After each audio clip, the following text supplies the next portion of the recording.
evening. Welcome to our presentation of the documentary film, Kendal at Oberlin Stories, World War II. I am Mary Bain, who had the privilege of recording the fascinating interviews you are about to see with Kendal residents, John Matsushima. Would you please wave, John? Jim Sunshine, Bill Rice, and Mary Van Nortwick. Thank you to Joyce Benjamin for hosting the Zoom and Tom Taylor for broadcasting it on KOTV. This webinar is being recorded. About a year ago, the Kendal at Oberlin Residence Program Committee was asked if we would like to work on programming, which could be shared with the community. We were in a hard closure due to COVID-19, so we couldn't share our usual live programs. We decided to build on a D-Day display in Kendal's library about residents' World War II experiences. This led to my recording 4.5 hours of interviews on my husband Fred's iPhone 8 with John, Jim, Bill, and Mary. As Bob Randall, another World War II veteran, told me, there are more Kendal residents with more stories to share. We hope their stories will be told and recorded, but we stopped at 4.5 hours of interviews. These 4 interviews contain a wealth of experiences, more than could be included in the film, but the full interviews are available as podcasts. Terry Kovach in Kendal's marketing department provided technical help to get the interviews to filmmakers from Story Lens, Jeff Pingree, would you wave? And Clarissa Hart. Clarissa and Jeff created the moving film you are about to see.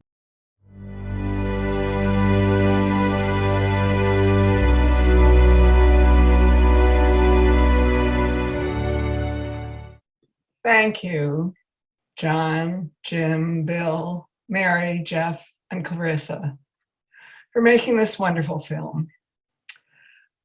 A reminder to Zoom attendees, you can submit questions and comments through the Zoom chat or the Q&A function. While we wait for those, interviewees, is there anything you would like to add to the portion of your story which was included in the film? Because so much of what you related in your interview could not be included. If there is something that speaks to you particularly, would you unmute and share that?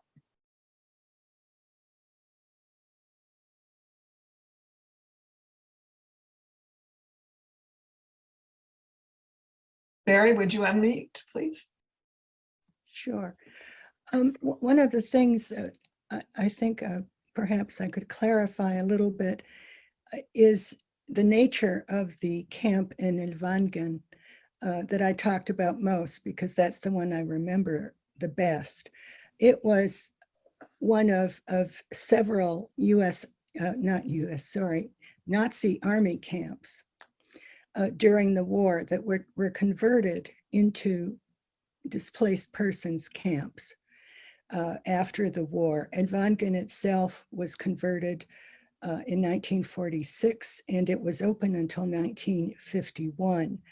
At a certain point, what the Allies did was to divide all of the camps in terms of nationalities. So Ellwangen was a camp in which there were about 3,000 Ukrainian people. So the schools were in Ukraine, the language spoken was Ukrainian in that particular camp. But also I wanted to clarify that this was a block of army buildings, not part of the town. And it was huge and almost as big as the city itself, which we were never allowed to enter. And like most displaced people, we went to at least 3 or 4 different camps before we finally found a place that would take us in. There's a question to follow that, Mary. What was the situation that you and your mother escaped from, and how long were you in camps? Well, I'll answer that last one most easily. We came to Canada in 1949. That was the country that took us in. finally. We almost ended up in Brazil, but that I'll save that for another time. At any rate, so we were in the camps for 4 years in the various camps. And what was the situation that had us leave? Well, at 1944, it was very clear that the Soviets were coming on strong. And I think that my parents in particular were really not interested in being in what became the Soviet Union.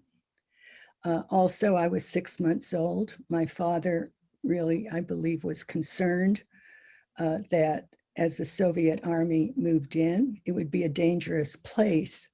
And my mother had an uncle, my granduncle Michael, who, when the war broke out, had been teaching at the University of Innsbruck. And so my parents agreed, my father stayed behind. My parents agreed to make their way to Innsbruck. And if they both survived, that was where they would try to meet up. So that's why we left Ukraine. And another question for you, Mary. We saw a photo of you as a little girl in an exquisite and elaborate folk costume. I assume your mother lost everything when she had to flee. Did she make that costume after you emigrated? She made that costume in the DP camp. That, I believe, is my 4th birthday. There, photographers and journalists and so forth would come through the camps because the camps, frankly, needed publicity. People only pay attention if you're in the newspapers a lot. So the camps would try to focus on certain stories. And so there'd be photographers around, and like other people, my mother would ask them to take pictures or to get the pictures that were official. One of the pictures, the stairwell, that's the entire faculty of the school. So that was an official picture taken by some professional photographer. And that's why I have a photograph. My parents didn't have cameras. At any rate, my mother is a great seamstress. I'm so happy that that embroidery was included in the film. It truly is one of the most important things I own. And so everything I'm wearing, except for the fake flowers, she did not make those, my mother made. Wow. And John, we have a question for you, if you would please unmute. The question starts with, thank you for sharing your experience. I've been so sad to see all the anti-Asian acts of hate happening across America. How has it been for you seeing that happen? Do you see a connection to the Japanese internment camps during World War II? You need to unmute, John.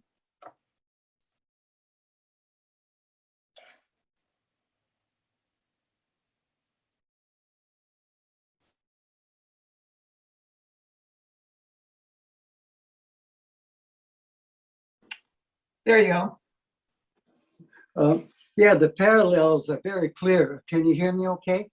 Yes. Oh, yeah, the parallels are very clear. I remember during World War II, the idea was, well, if you can't get at the Japanese who had done the bombing and had declared war, the second best thing was to punish those that were the closest.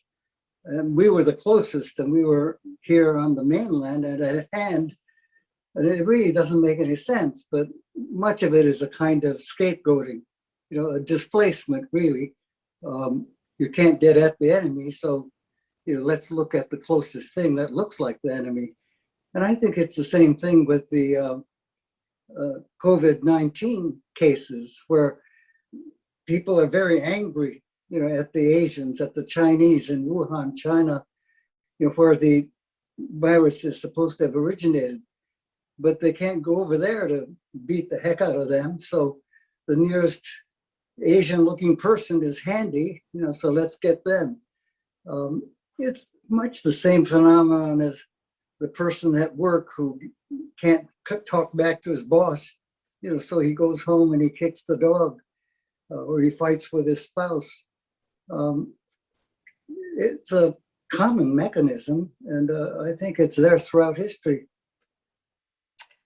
And there's another question for you, John. What did you do as a draftee into the American military? May we ask how you felt about being called into service?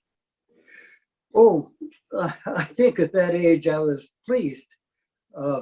I was in the community at that time, going to university, but I thought, no, that's what a man is supposed to do. Back in camp, there was a lot of bitter feeling among many of the fellows.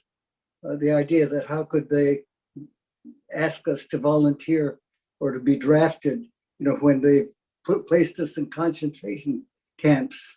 And many were saying, sure, we'll go happily, but, restore our civil liberties first. That was a major issue in camp. I was thinking, I was only 17 at the time when I was in camp, but I thought, well, if I get drafted, I would go, but I certainly wasn't going to volunteer. They were taking volunteers at that time for a segregated unit, a Japanese-American unit. And I thought, well, I would volunteer if it were an integrated unit, but a segregated unit of all Japanese-Americans, I thought they're going to push right up to the front anyway. And I didn't want to be a part of a suicide squad. But later, when I was out in the community going to college and I was drafted, no, I thought that was my obligation and I should do well. In fact, I tried very hard once I was drafted because the reputation of the Japanese-American unit in Europe had spread through most of the army. They had won the respect of most of the GIs. And so I thought, well, I've got to hold up my end. I've got to do well. So I tried very hard. I found the army, a pretty good experience. I thought it didn't matter too much if I was a different race. The whole idea was if you could soldier as well as the other guys, well, that was okay. And if you did better, well, that was even better.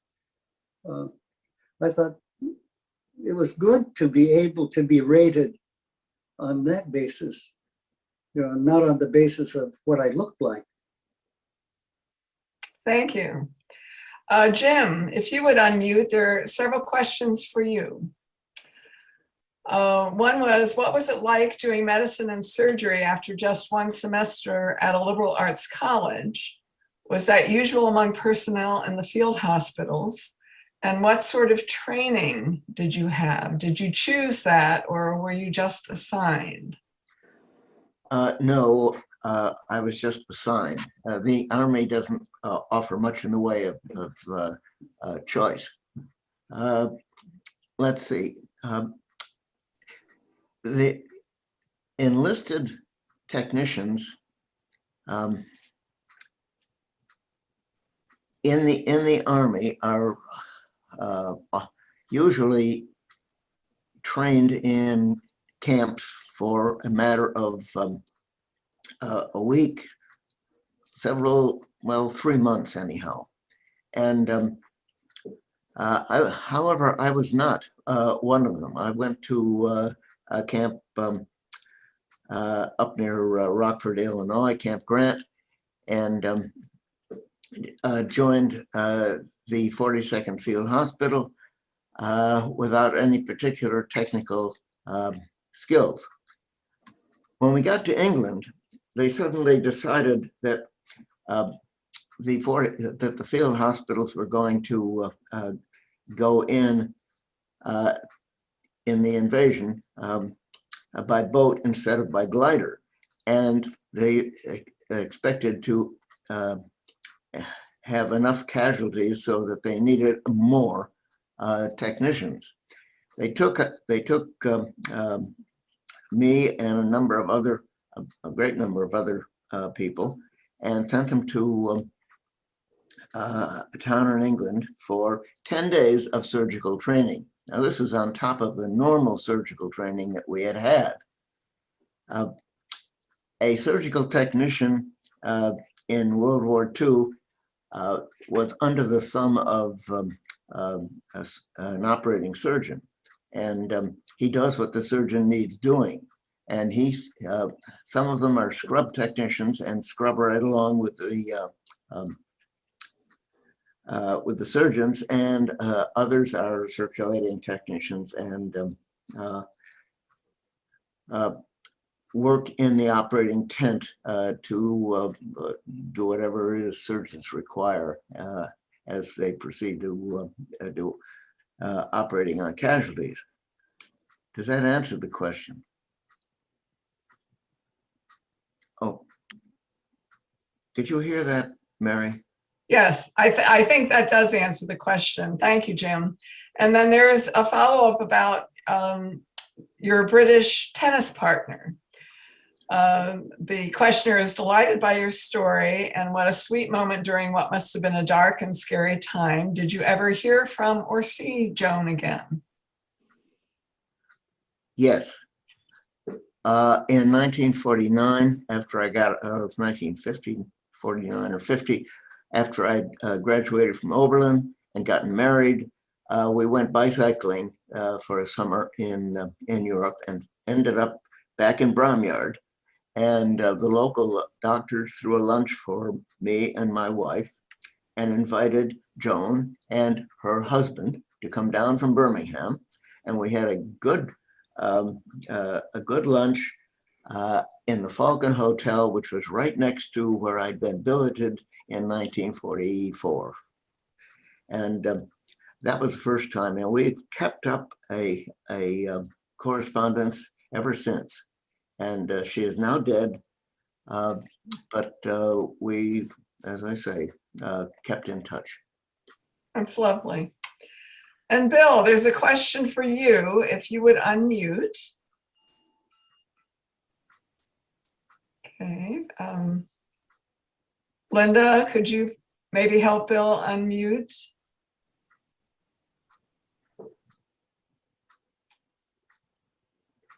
Shall I mute myself back? Sure. Okay. Well, we'll wait for Bill to unmute himself. And I have 2 more questions. Oh, there he is. Good. Bill, what was it like when you returned home from the war? Were you still convalescing from your injuries? Oh, well, first of all, I want to tell you when the 100th Division was over in France, we were in Alsace-Lorraine for 2 to 3 months, and then the war ended. Now, the 100th Division captured the town of Vic, V-I-T-C-H-E, I believe. So we're known as the Sons of Vic. And let's see, then the other thing I wanted to say, I saw an obituary in the New York Times in the past couple of weeks. Someone who was rather famous, but had been in the infantry, and he said there is no glory in the infantry. And I agree with that 100%. Now, you were asking me a question. Yeah. What was it like when you returned home? Well, when I returned home, I started to go to college in Wilkes-Barre, PA, Wilkes College University now. And I stayed there for 2 years under the GI Bill. Fortunately, because I had been wounded in the war, I had a monthly payment which was greater than those who weren't wounded.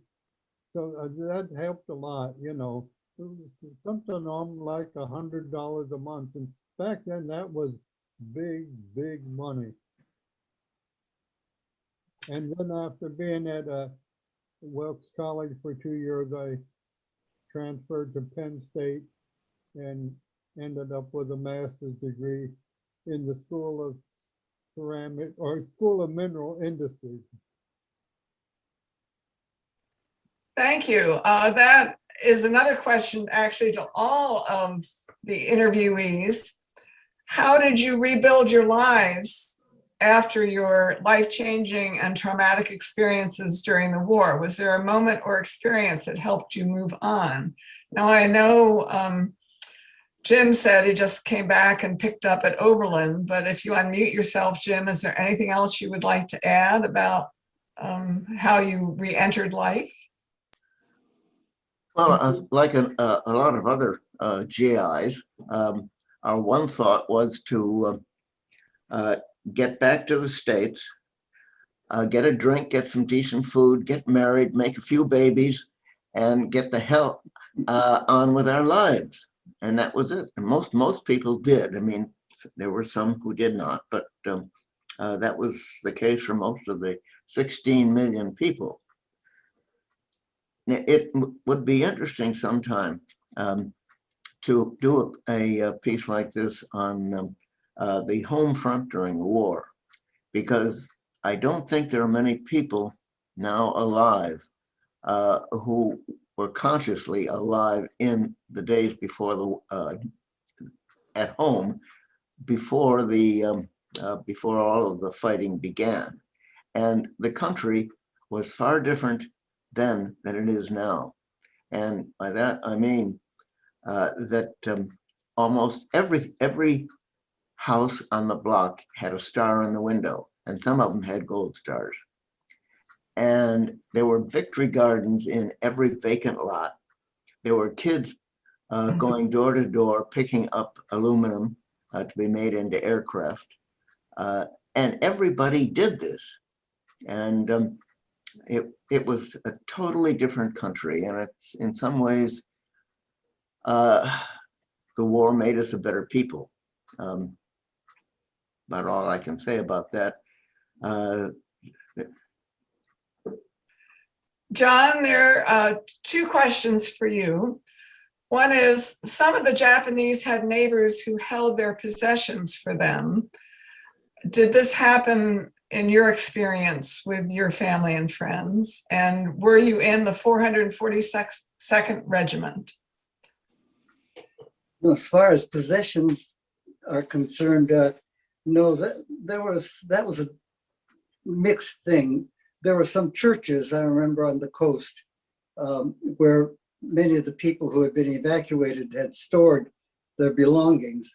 And after they returned, many of them retrieved, what they had left, but more found that when they had returned, the things were gone. The trunks or bundles had been rifled and gone through, and things were missing. Our family had very little anyway, so they didn't store anything. So I suppose what happened was that they lost everything anyway at the evacuation, and they didn't leave anything behind, so that wasn't an issue. I forgot what the second issue was, second question. Were you in the 442nd? Oh, no, the 442nd had disbanded at the time I was drafted. Actually, I was in an integrated unit at Fort Lewis, Washington. It was the 717 Tank Battalion, which was attached to the 2nd Infantry. That's not of particular significance, but to most people, but that was one of the first divisions to go to Korea when the Korean conflict broke out. Fortunately, I had been discharged by then, but I was worried about those guys because I thought, gee, I knew them, and they were not very adept at operating the equipment that they had, with the tanks and the half tracks and so on. And I thought, oh, gee, I hope they made out okay. I worried about them because the newspapers talked about, the armies being pushed to the southern end of the peninsula, and they're almost ready to be pushed into the sea. And I thought, well, I could see that because the 717 sure wasn't ready for any action when I left. But anyway, I was lucky. I got out before that war started. Yeah, we're glad you did too. Jim, there's a follow-up question. Would you say what a star and a gold star in a window represent? A blue star, it means the family has someone in service. A gold star means that that the family had someone in service who is no longer with us. Right. Jeff and Clarissa, you are probably feeling left out. So my big question to you, when I saw this wonderful film that you had created, how did you decide what to select from 4.5 hours of disparate, raw interview? And I'll leave it to the two of you to decide who gets to answer and how, and please unmute. Well, let me say something brief, and then Clarissa, you should talk.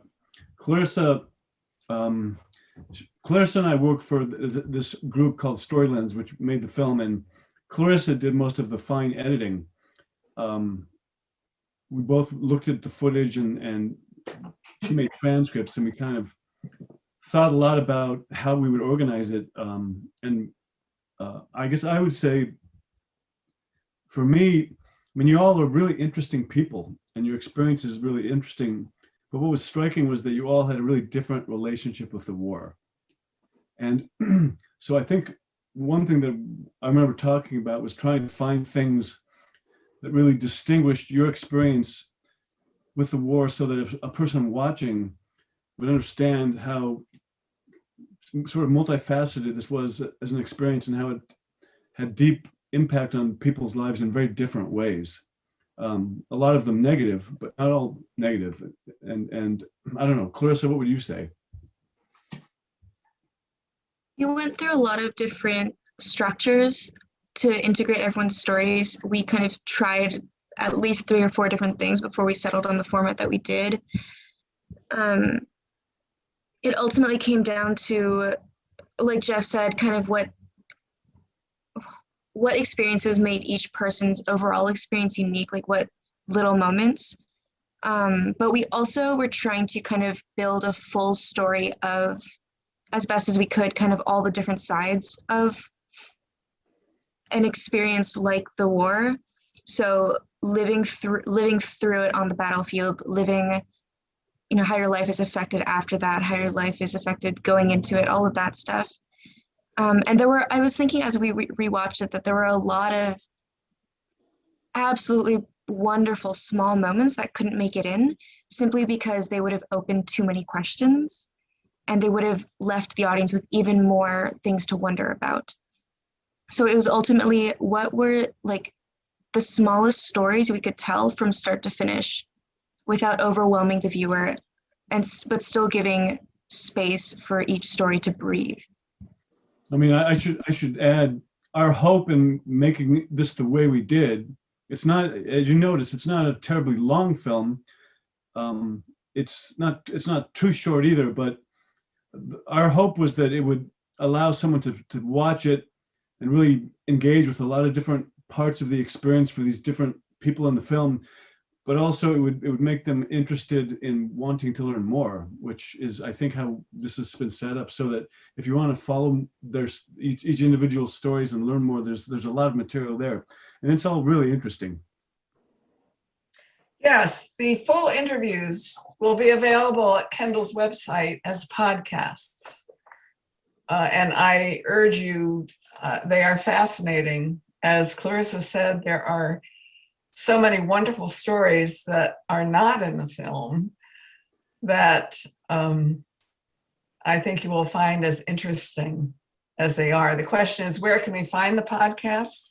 My understanding is that this film and the podcast will be available on Kendal at Oberlin's website under the Community Life button. Terry Kovach is the one who is organizing this, and we were keeping the material private until after this world premiere, when the Kendal family gets first crack at this and has this wonderful experience of the question and answer as well. There is a question why I was interested in making this particular film. It's what we could do during a pandemic. And my question to Clarissa and Jeff is, what got complicated in this, since I don't know that you could work together. I don't know if you were both still in Oberlin. I know Jeff spent a lot of time in Utah during this. It was very difficult to do the filming. We were in hard lockdown. I got use of a guest room here at Kendal. I had to be across the room from the interviewees. I set up the iPhone first, duct tape to a GoPro because we didn't have the right equipment. And it's amazing what a wonderful film you made out of what could have been difficult, but how difficult was it for you two to get it together? Well, I mean, you know, you're being very modest. Mary, you should get a tremendous amount of credit for making this all happen. And, you know, it wasn't as easy as you just set the phone down and people start talking. I mean, Mary is actually very good at interviewing. That became very evident if you look at what the interviews are like. But it was very difficult for us to get the equipment to her. You know, we had all these drop-offs. I felt like we were doing, you know, drug deals, because we'd meet and I'd put something in the back of her car and she'd go and it took a while to get the setup right that she could use. And Clarissa and I were never in the same place physically. We did that apart. Yeah, that's true. I don't know. I mean, I think in a way it made it, I don't know that it took much away from the experience. I think it made it more complicated and a little slower. But, you know, again, the four of you who were in the film, I was really just struck by how courageous and honest you all were, because the interviews were really compelling because of that. I don't know, Clarissa, what's your take on it? I think it definitely went slower for our end, especially because the interviews as a whole are so complex and there are so many different ways to do it. A lot more time was spent coordinating how we were going to talk about it rather than coordinating the actual film, unfortunately. But I think it was also, for the format, what the interviews asked, I think Zoom and editing them remotely worked perfectly fine. I think if we were able to remake this, I think it would be fascinating to, you know, if we could go back in time or do this when the pandemic wasn't happening, to film in your rooms, look at the lives you live now and talk about how it is changed because of your experiences. But I think we did the best we can, and yeah. She did it all with. Well, I think you did a wonderful job. And as somebody has just put in the chat, I want to come and spend the day with all of you, asking questions and hearing more stories. And isn't that the goal of a film and of interviews, to have people so engaged with their subjects that they want to come and meet you in person? And someone asked, the podcasts are audio only. They take up too much bandwidth. As Jim Sunshine knows, he gave me some flash drives and they were, I don't know, 1/10 of the capacity that we needed to put his interview on it.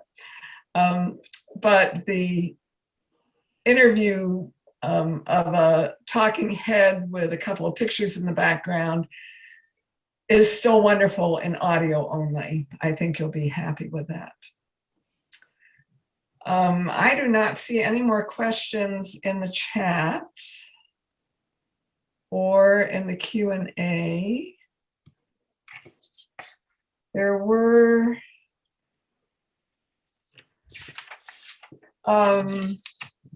anything else that our interviewees or filmmakers would like to share? I have one question that you know, for the folks in the film, you can answer it as you wish. I was just thinking, if you had to say, what was the one way that your involvement in the war most changed your life? Well, obviously, my life is completely different than it would have been. I mean, when you're a refugee, you're really running away from something and you don't know where you're going. I mean, I wouldn't have grown up in Canada. I probably wouldn't have met my husband and moved to the United States. I would have been a completely different person. I often think about that opportunity that we had to go to Brazil instead of Canada. And I think, well, then I would have grown up speaking Portuguese and have a completely different name again from Mary Van Nortwick. And so I have no idea who I would have been because I was only 6. My entire life was ahead of me, and there were so many different paths that my parents might have taken, including staying in Ukraine. So it's kind of miraculous to me, you know, that we survived and that we thrived.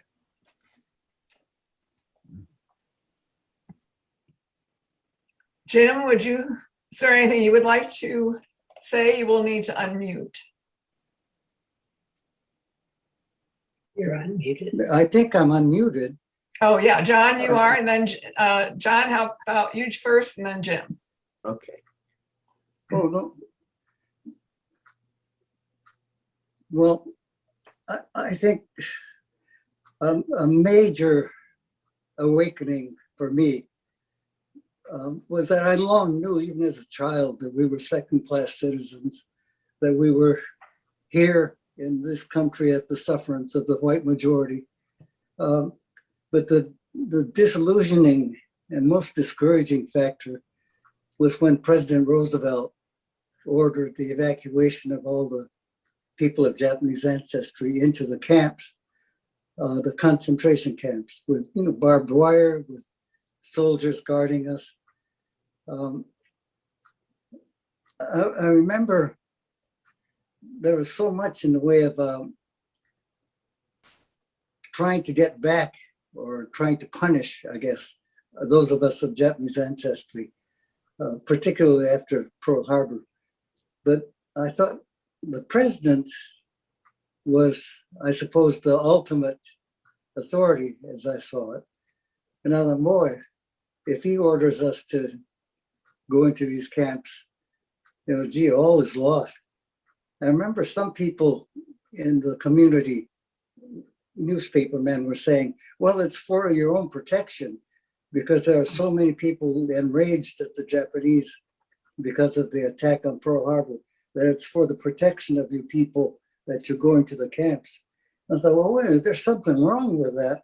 I mean, if somebody's going to assault us, shouldn't they be the persons to go into jail? Why would you jail the victims? It just didn't make any sense. But I guess I called it the period of Great Awakening. Thank you. Jim? Oh, well, let me let me remind all the people who were not at Oberlin in the 40s of something interesting. At some point in the middle of the war, a number of people in the camps that John was talking about, were released to go to colleges that would accept them. Well, guess what college accepted a lot of them? Oberlin. And the first thing that happened was that one of them was elected president of the student body. And the next thing, and this went on,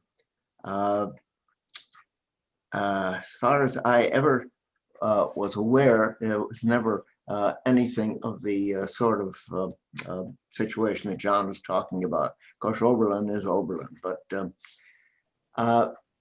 one of the young women who came from the camp to Oberlin eventually married a very good friend of mine, and her brother, who also came here, ended up as a surgeon. And in the, I don't want to give away too many tales, but in the end, the young Japanese American woman married my friend, and eventually took care of him when he contracted, had Alzheimer's, and she nursed him until he died. And she is still alive today, and she's in her late 90s, as I am. And it's a strange and wonderful thing that happened in this college, and it's worth mentioning. So I did. Thank you. Bill, you are muted, but is there anything you would like to say in answer to Jeff's question? Did the war, what changed you the most in the war? Hear me okay? Speak up just a little more, please. Yeah. It's not, Yeah. okay. Well, I moved to Cleveland, and I joined a big church in University Circle area, and that was it turned out to be an absolute wonderful church. But when I joined that church, all the elders were white, and of course they were men, and we didn't have any blacks in the congregation, but things kept changing, and we finally ended up with black ministers, female ministers. Church of the Covenant, that's where I met Mary Jane. So that's where my life really started. And that was a very big turning point in my life. And I still listen to the services on YouTube. It's just a wonderful experience. I could talk for hours, but I won't bother you with that. Yeah, because our time is up, but Clarissa and Jeff, did making this film change you at all?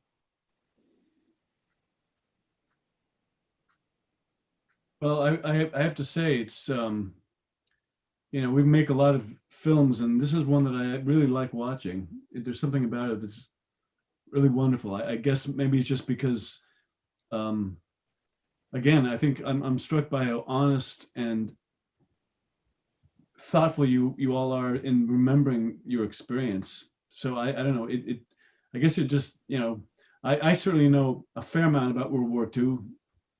I was too young to have any connection to it, but I think it probably had a different effect on Clarissa, but it made me, I think it did to kind of echo what Bill and Jim are saying. I mean, I think it made me think a little bit more about how Oberlin has, what it kind of place it's been in American history, really.